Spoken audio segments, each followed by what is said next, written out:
ফেরেশতাদের কাবা বাইতুল মামুর 7 আসমানের উপর। এটা কত বড় শোনেন। বিষ্ণু বলেন প্রতিদিন এই আল বাইতুল মামুর ফেরেশতাদের মসজিদে 70,000 ফেরেশতা ইবাদতের জন্য চান্স পায়। একবার ঢুকে যে বের হয়ে যায় কিয়ামতের আগে দ্বিতীয়বার আর তারা চান্স পাবে না। ওইটা শেষ। এরপরে সিদরাতুল মুনতাহা সীমান্ত বৃক্ষ, এটা আরো বড়। ফেরেশতাদের জ্ঞান সীমানা ওইখানেই শেষ।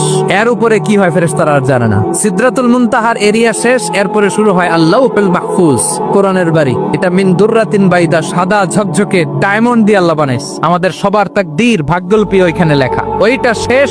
এরপরে শুরু হয় লা জামান লা মাকান এরিয়া। ওইখানে কোনো জামান নাই, মাকান নাই, no time no space area শুরু। ওইখানে কুরসি, যেখানে আল্লাহ পা রাখেন বা কুদরতি পা রাখেন। বড় রাজা বাদশারা সিংহাসনে বসে পা রাখে একটা টেবিলের উপর, শাহী টেবিল, ওইটার নাম কুরসি। আল্লাহ বলে ওয়াসিআ কুরসিয়ুহুস সামাওয়াত ওয়াল আরদ। আল্লাহর এই কুরসিটা এতক্ষণ যা বললাম এই সবগুলার চাইতেও বড়।